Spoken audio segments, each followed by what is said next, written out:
Praise Lord. ദൈവത്തിന്റെ അതിപരിശുദ്ധ നാമം വാഴ്ത്തപ്പെടുമാറാകട്ടെ. കാൽപ്പാടുകൾ എന്ന ഈ പ്രോഗ്രാമിലൂടെ എന്റെ അനുഭവ സാക്ഷ്യം പങ്കുവയ്ക്കുവാൻ അവസരമൊരുക്കിയ സർവശക്തനായ ദൈവത്തിന് സകല മാനവും മഹത്വവും പുകഴ്ചയും അർപ്പിക്കുന്നു. എന്റെ അനുഭവ സാക്ഷ്യം എന്ന് പറഞ്ഞാൽ ഞാൻ ഇതുവരെ എത്തിയത് ഞാൻ ആയതല്ല, ദൈവനാക്കി ഇതുവരെ കൊണ്ടുവന്ന ദൈവത്തിന്റെ കൃപ ഓർത്താൽ എത്ര തന്നെ സ്തുതിച്ചാലും എത്ര തന്നെ പറഞ്ഞാലും മതി വരത്തില്ല. എന്നാലും ചുരുക്കമായി എന്റെ അനുഭവ സാക്ഷി പറയാൻ ഞാൻ ദൈവകൃപയെ ശരണപ്പെടുന്നു. എന്റെ പേര് ഗിരിജാകുമാരിയാണ്. ഞാൻ തിരുവനന്തപുരം ശ്രീചിത്ര ഹോസ്പിറ്റലിലെ നേഴ്സിംഗ് ഓഫീസറായിട്ട് വർക്ക് ചെയ്യാണ്. എന്റെ പിതാവിന്റെ പേര് രാമകൃഷ്ണൻ, എന്റെ അമ്മയുടെ പേര് പത്മാക്ഷി.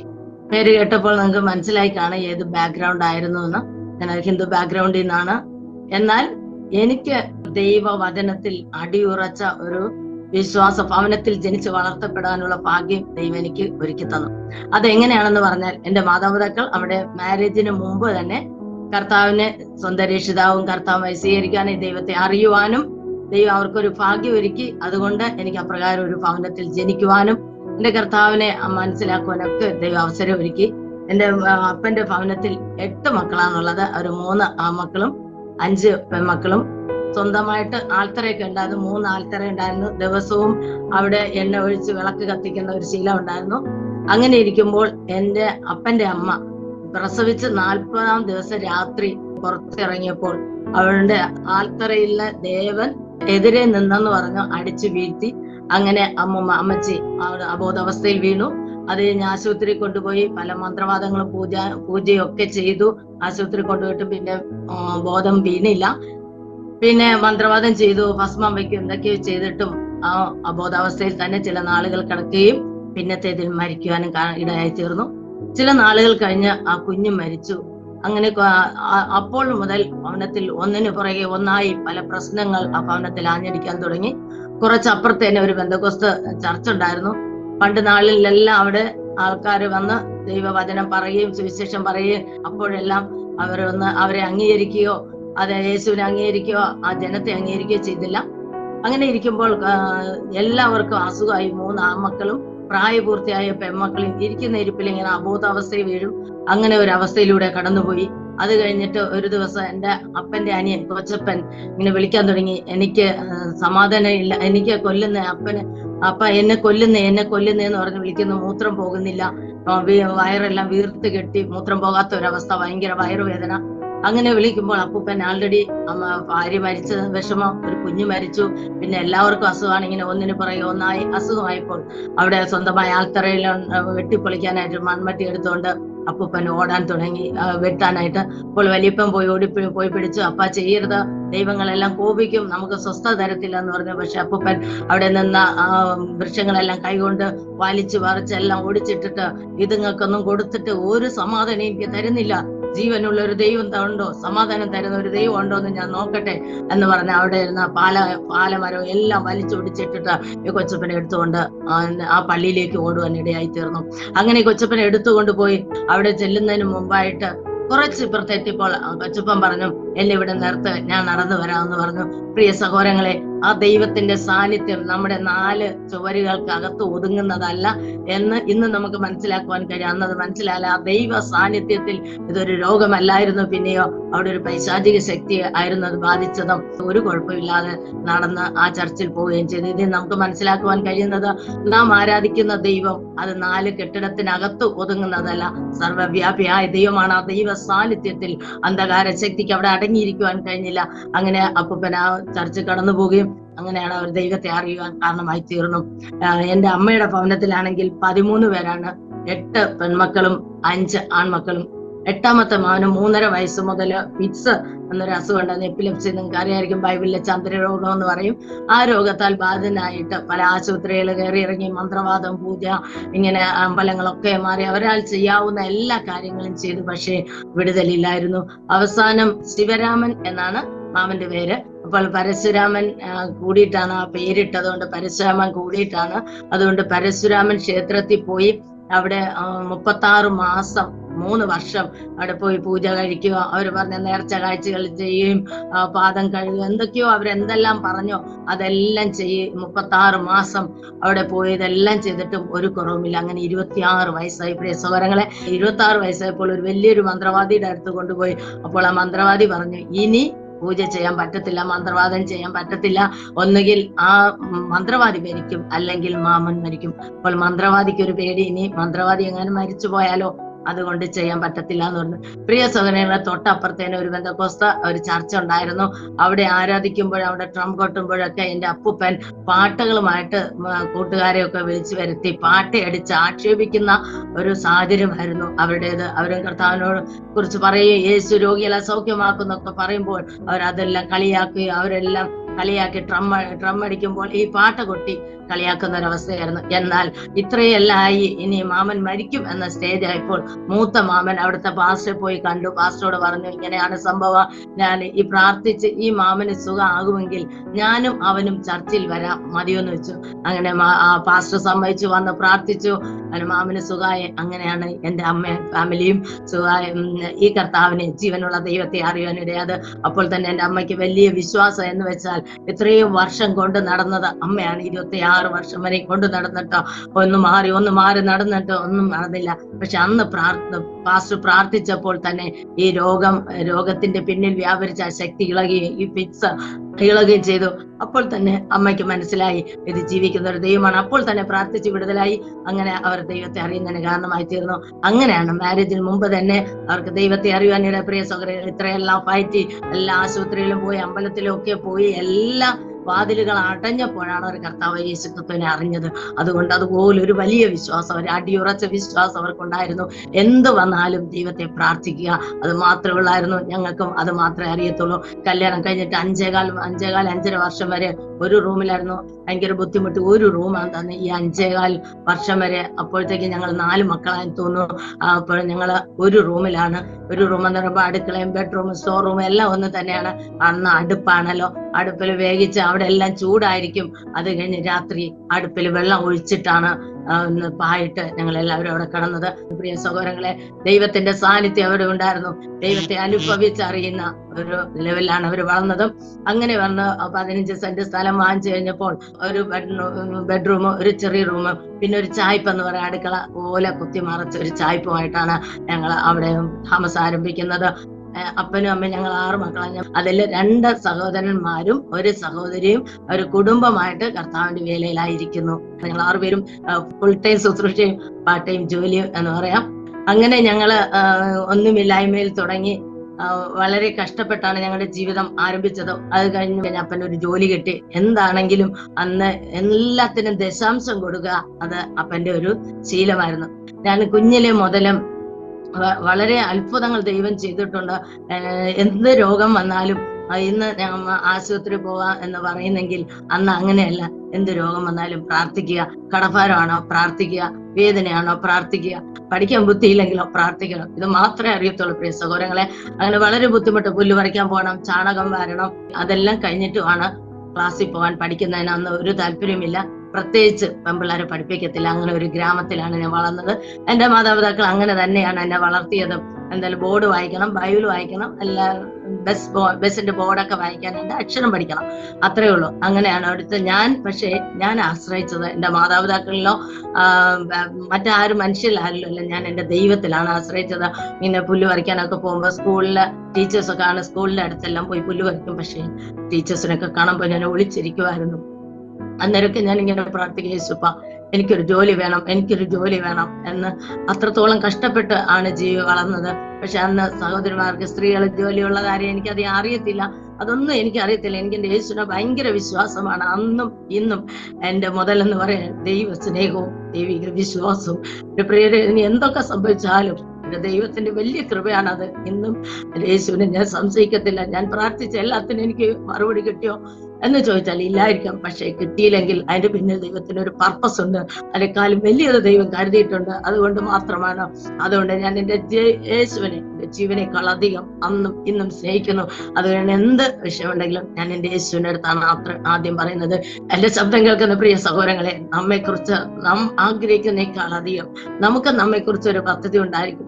നമ്മളെ മക്കളെ കുറിച്ച് നമുക്കൊരു പദ്ധതി ഉണ്ടായിരിക്കും, നമുക്കൊരു പ്ലാൻ ഉണ്ടായിരിക്കും, മക്കൾക്ക് അവരെ കുറിച്ചൊരു പ്ലാൻ ഉണ്ടായിരിക്കും. പക്ഷേ ദൈവത്തിന്റെ പ്ലാൻ നമ്മുടെ പ്ലാനേക്കാൾ വലുതാണ്. നിങ്ങളുടെ വിചാരങ്ങൾ എന്റെ വിചാരങ്ങളല്ല, നിങ്ങളുടെ വഴികൾ എന്റെ വഴികളുമല്ല. ആകാശ ഭൂമിക്ക് മീതെ ഉയർന്നിരിക്കുന്നത് പോലെ എന്ന് പറഞ്ഞിരിക്കുന്ന പോലെ ആ യെശയ്യാ 55:8 തന്നെയാണ്. ഞാൻ ഒരിക്കലും ഇങ്ങനെ വിചാരിച്ചില്ല. പക്ഷെ എന്താണ്, എങ്ങനെ വേണം, അങ്ങനെയൊന്നും പറയാൻ എനിക്ക് അറിയത്തില്ലല്ലോ പ്രിയ സഹോദരങ്ങളെ. എന്നാലും ഞാൻ ഇങ്ങനെ പ്രാർത്ഥിക്കും. ഇങ്ങനെ പറഞ്ഞാൽ ഒത്തിരി സമയം പോകും. അങ്ങനെ ഞാൻ പ്രാർത്ഥിക്കുമായിരുന്നു. പിന്നെ എന്റെ കർത്താവിന് എനിക്ക് വലിയ വിശ്വാസം, എന്ത് ഒരു നിസ്സാര കാര്യം ഉണ്ടെങ്കിലും യേശുവിനോട് പ്രാർത്ഥിക്കുക. ഇന്നും ഞാനത് ഒരു വിശ്വാസം എന്റെ കർത്താവിൽ തന്നെയാണ് വെച്ചിരിക്കുന്നത്. എന്റെ സഹോദരിമാർ 2 പേരുണ്ട്. ഞങ്ങൾ 3 പേരും ഒരു റൂമിലാണ്. അവരിവിടെ കിടന്നുറങ്ങുമ്പോൾ ഞാൻ അവിടെ ഇരുന്ന് ഇങ്ങനെ പഠിക്കും. പ്രിയ സഹോദരൻ, 11 മണിക്ക് ശേഷമാണ്, ചിമ്മിനി വിളക്കാണ്. പലപ്പോഴും ഉറക്കം തൂങ്ങി ഞാൻ എന്റെ തലമുടി കത്തിപ്പോയിട്ടുണ്ട്. ഒരു പ്രാവശ്യം എന്റെ ബുക്ക് ചിമ്മിനിയുടെ പുറയിൽ ബുക്ക് ഇങ്ങനെ വെച്ച് വായിക്കുകയും ഉറങ്ങി ബുക്ക് അതിന്റെ പുറത്തോട്ട് ചിമ്മിനിയുടെ പുറത്തോട്ട് വീഴുകയും ആളി കത്തുകയും ചെയ്യും. അന്ന് എന്ത് സംഭവിക്കാമായിരുന്നു, കൊല കെട്ടിയ വീടാണ്. എന്നാൽ ദൈവം എന്നെ അവിടെ നിരീക്ഷിച്ചു. കാരണം എന്റെ ദൈവത്തിന് എന്നെ ആവശ്യമുണ്ടായിരുന്നു. അതിനു മുമ്പായിട്ട് പറയട്ടെ, ഞാൻ ജനിച്ച് 51 ദിവസമായപ്പോൾ എന്റെ മൂത്ത ബ്രദർ എന്റെ പുറത്ത് വീണിട്ട് ദേഹമെല്ലാം നീരായി, വളരെ ശ്വാസം മുട്ടലായിട്ട് ആശുപത്രിയിലെല്ലാം കൊണ്ടുപോയി. പക്ഷെ ആശുപത്രി പോകുമ്പോൾ ഒരു കേടും അവർ കാണുന്നില്ല, കുഴപ്പമൊന്നുമില്ല എന്ന് പറയും. ദേഹമെല്ലാം നീരാണ്. പിറ്റേന്നും കൊണ്ടുപോകുമ്പോൾ കുഴപ്പമൊന്നുമില്ല. അങ്ങനെ ഒരു രാത്രിയില് എന്റെ അപ്പൂപ്പൻ ഇങ്ങനെ പറയുന്ന കേട്ടു, പെട്രോമാക്സ് ലൈറ്റ് എടുക്കാൻ രാത്രി.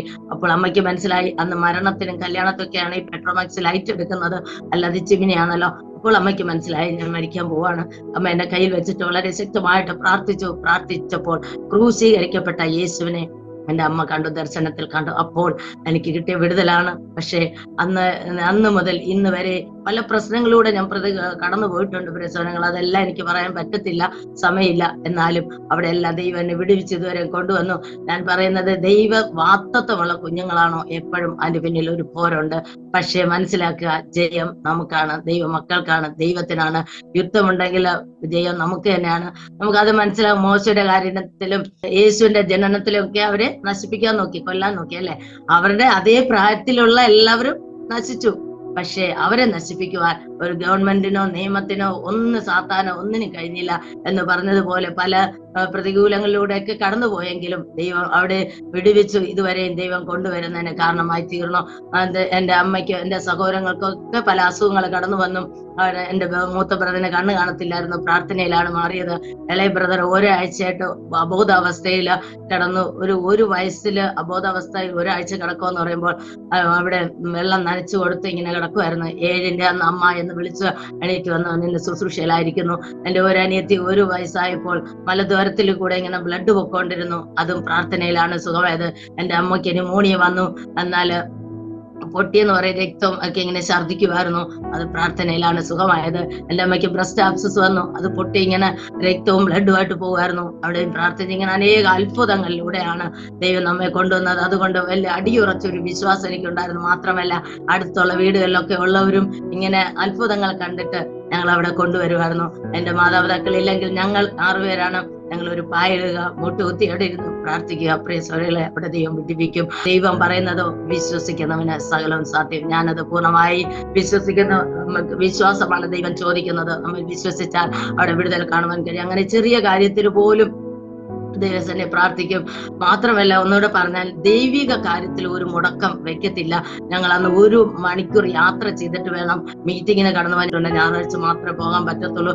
രാത്രിയൊക്കെ ഞങ്ങൾ 6 പേര്. ഞാൻ അമ്മയോട് ചോദിക്കും, എങ്ങനെ നിങ്ങൾക്ക് ധൈര്യം വന്നു ആ ചിമ്മിനി വിളക്കിന്റെ മുമ്പിൽ ഈ കൊച്ചു പിള്ളേരായി ഞങ്ങൾ 6 പേരെയും വെച്ചിട്ട് എന്റെ അപ്പനും അമ്മയും മീറ്റിങ്ങിന് വന്നു. അതൊന്നും മറിഞ്ഞു വീണ മണ്ണെണ്ണയാണ്, ആളെ കത്തും.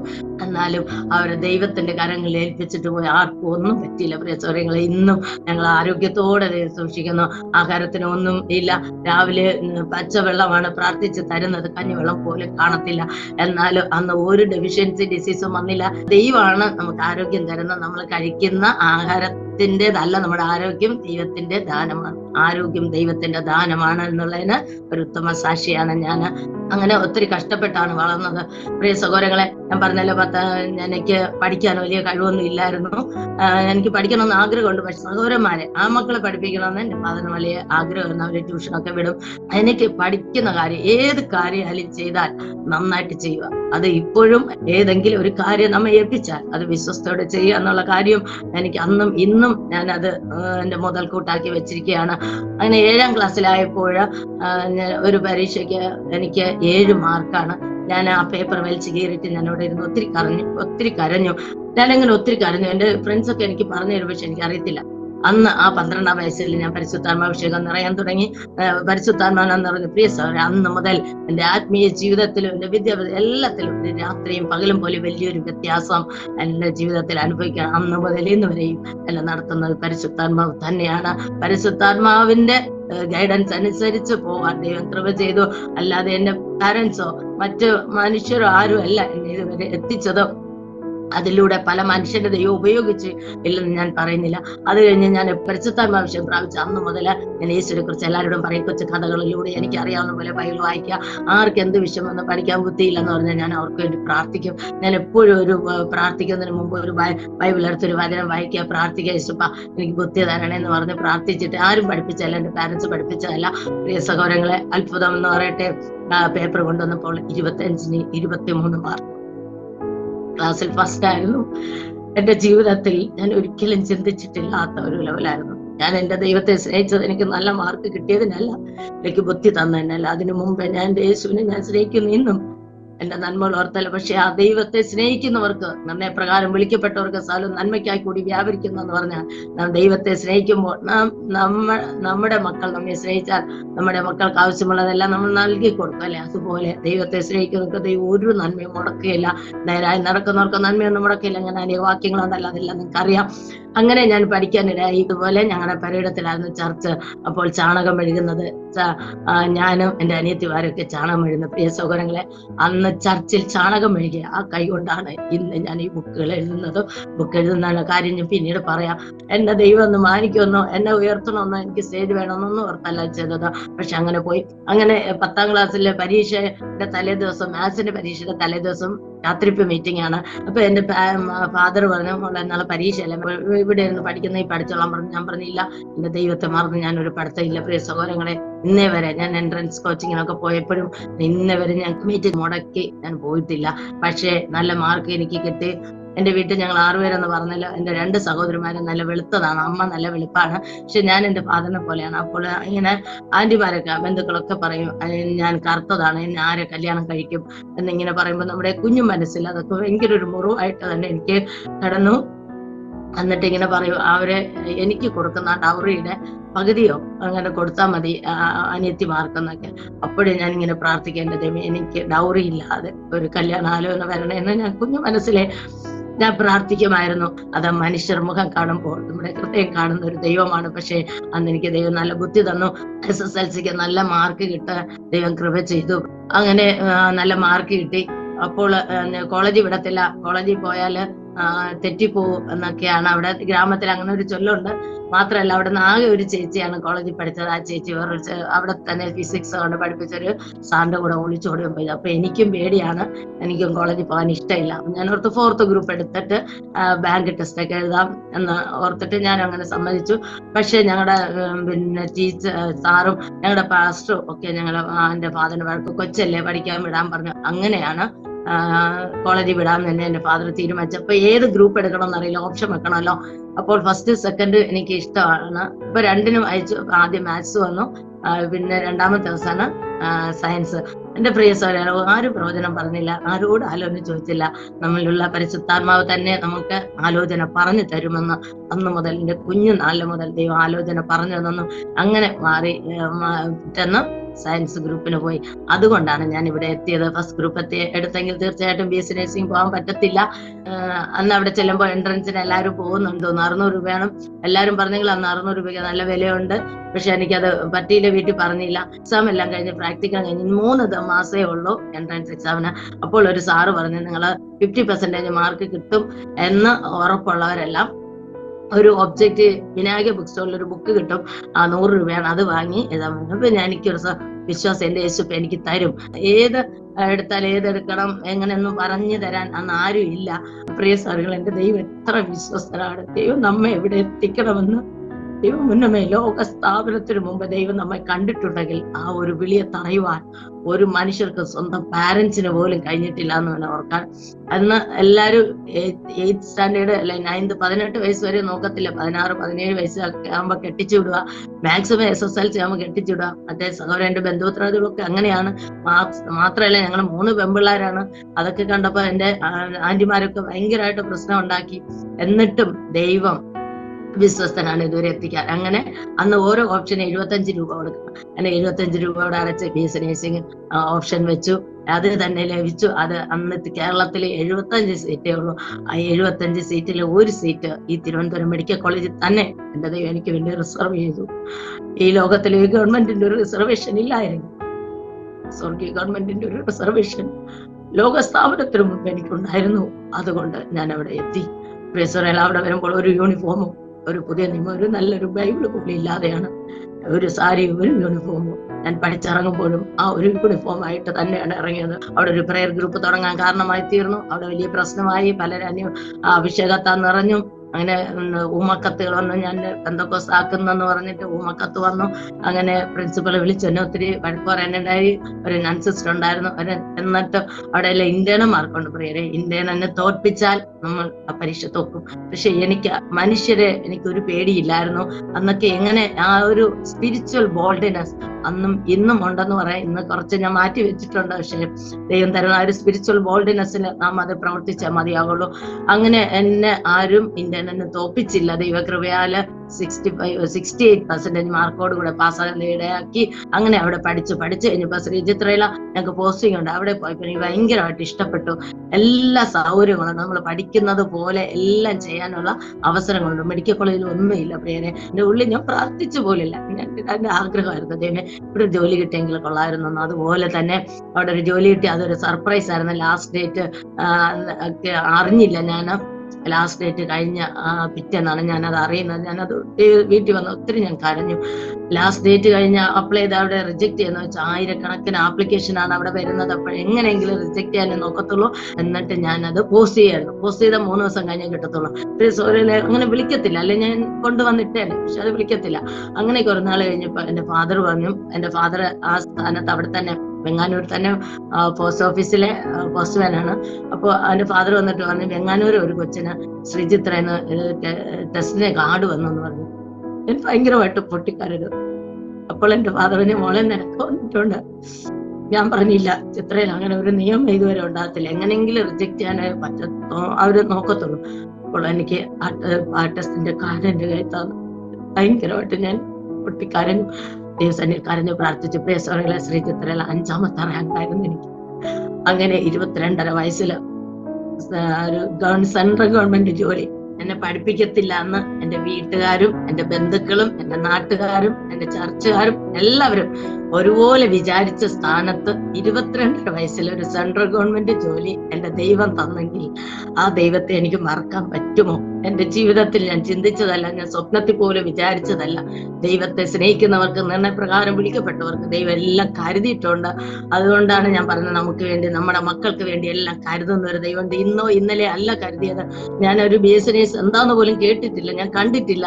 ഇത് പഠിച്ചാൽ എന്താ തീരുമെന്ന് എനിക്ക് അറിയത്തില്ല. അത് കിട്ടിക്കഴിഞ്ഞപ്പോൾ പിന്നെ ഡോക്ടറോട് പോയി ചോദിച്ചു. എന്റെ ഫാദർ ചോദിച്ചു, പറഞ്ഞ ഡോക്ടറെ കാലം നല്ലതാണെന്ന് പറഞ്ഞിട്ടാണ് പോയത്. അങ്ങനെ ശ്രീചിത്രയിൽ ആദ്യം ഞാൻ 1991 ഒക്ടോബറിൽ, അതിനുമുമ്പ് ഞാൻ ഒരു ടെമ്പററി ടെസ്റ്റ് എഴുതിയിട്ടുണ്ടായിരുന്നു. ഇപ്പൊ ടെമ്പററി ആയിട്ടാണ് ആദ്യം വിളിച്ചത്. പെർമനന്റിൽ 5ാമത്തെ റാങ്ക് ആയിരുന്നു. ടെമ്പററി ലിസ്റ്റിൽ ഉള്ളത് പോലും ഞാൻ അറിഞ്ഞില്ല.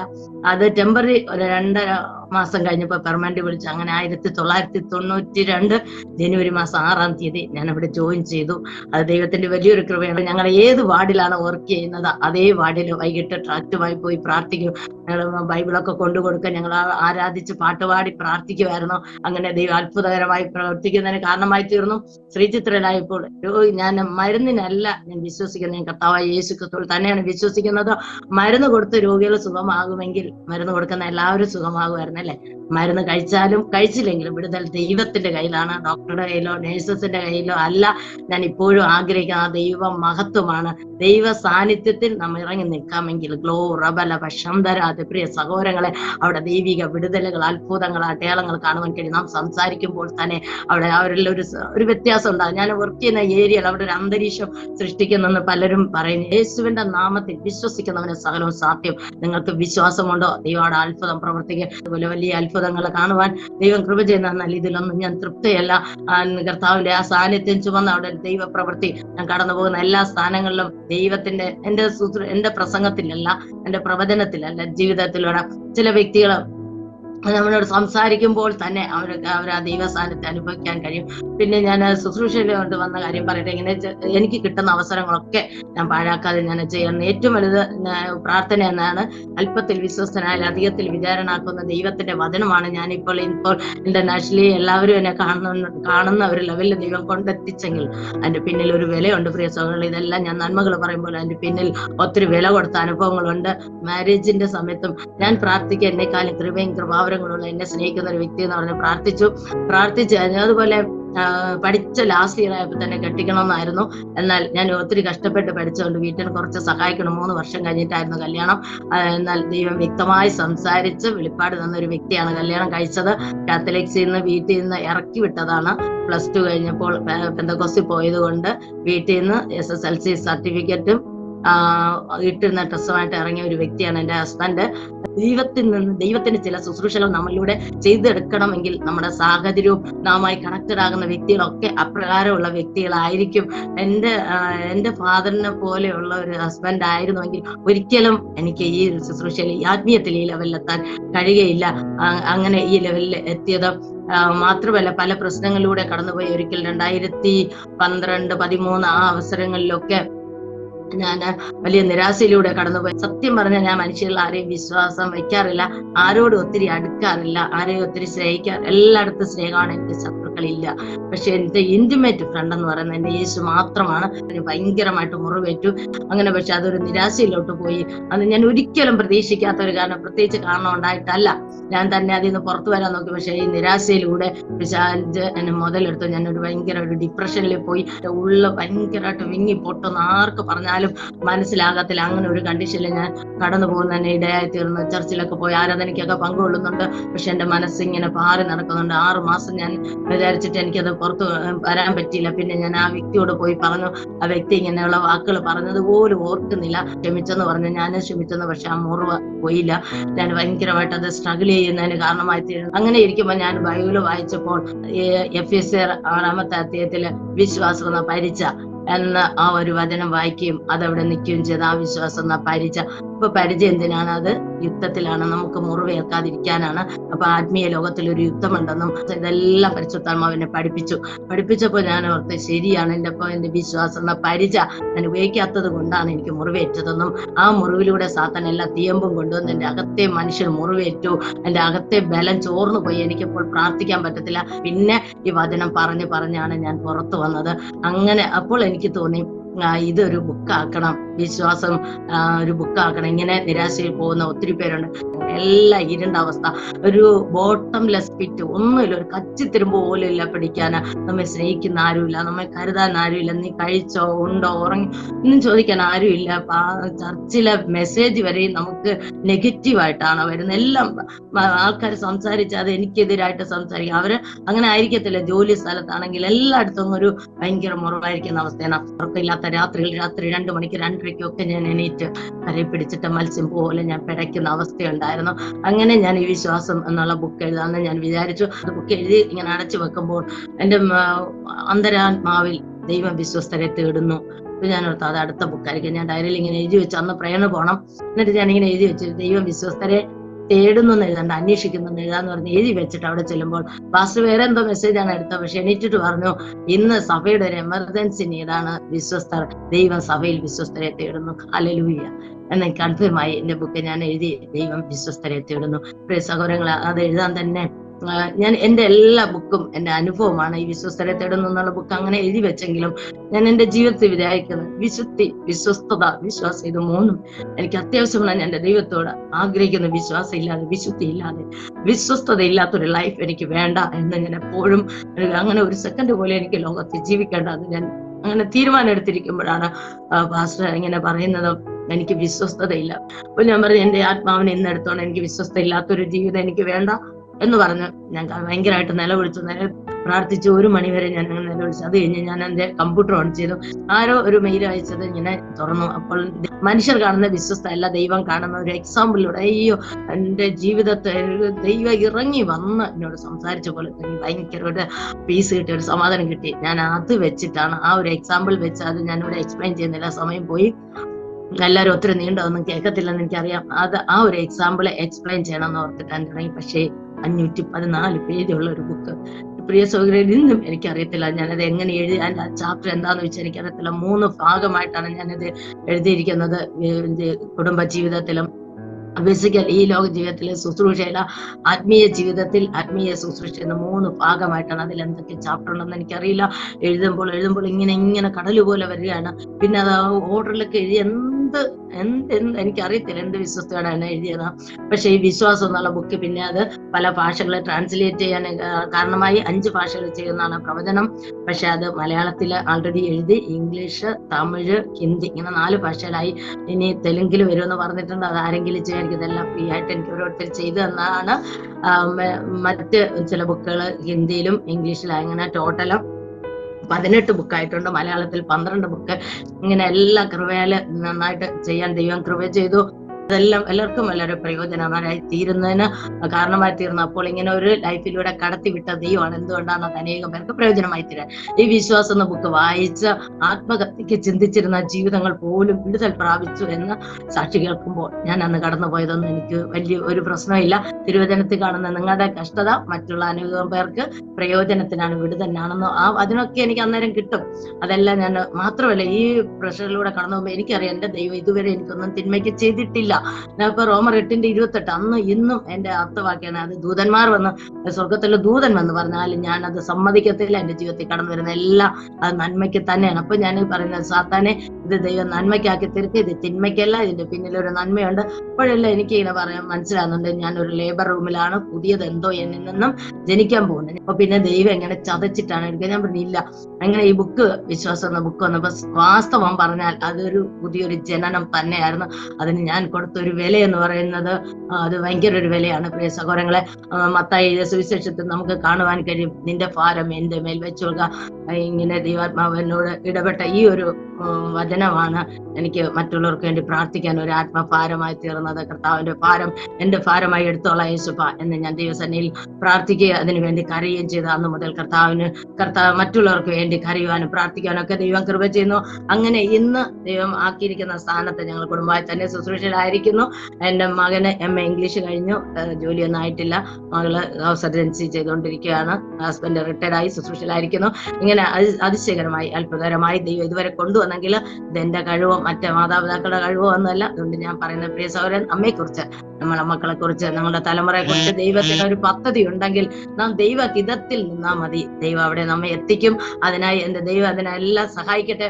എന്റെ ആഗ്രഹം അന്ത്യകാല ഉണർവിന് വേണ്ടി ദൈവത്തിന് നമ്മെ ആവശ്യമുണ്ട്. ആ ഒരു ഉണർവിനെ ദൈവ സാന്നിധ്യം ചുമന്ന് നടക്കുക.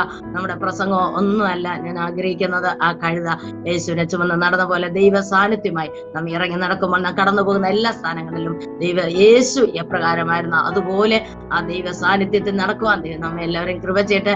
എന്റെ ഈ സാക്ഷി കേൾക്കുന്ന എല്ലാവർക്കും നിങ്ങളുടെ കർത്താവിനോട് ഒന്നുകൂടെ അടുക്കുവാനും കർത്താവിനെ വിശ്വസിക്കുക. ദൈവം, നമ്മുടെ ദൈവം ആരാണ്? മനുഷ്യരുടെ കണക്കുകൂട്ടൽ ഒന്നുമല്ല. എന്റെ ദൈവത്തെ കൊണ്ട് കഴിയാത്തത് ഒന്നുമില്ല. മരിച്ചവരെ ഉയർപ്പിക്കുകയും ഇല്ലാത്തതിനെ ഉള്ളതിനെ പോലെ വിളിച്ചു വരുത്തുകയും ചെയ്യുന്ന ദൈവം നമ്മോട് കൂടെയുണ്ട്. നിങ്ങളുടെ ആവശ്യം എന്തുമായിട്ട് ദൈവകരങ്ങളിൽ ഏൽപ്പിക്കുക. നമ്മുടെ പ്രശ്നങ്ങളെക്കാൾ വലിയവനാണ് നമ്മുടെ ദൈവം. നാം പലപ്പോഴും നമ്മുടെ പ്രശ്നത്തെ വലുതാക്കുമ്പോൾ, ഇല്ല പ്രിയ സഹോദരങ്ങളെ, നമ്മുടെ ദൈവം വലിയവനാണ്, സർവശക്തനാണ്. നമ്മുടെ സകല ആവശ്യങ്ങളെക്കാൾ അധികം മതിയായ കർത്താവിന്റെ കരങ്ങളിൽ നമ്മെ തന്നെ ഏൽപ്പിക്കാം. നമ്മെ ഓരോരുത്തരെയും കുറിച്ച് ദൈവത്തിന് വലിയ പദ്ധതിയുണ്ട്.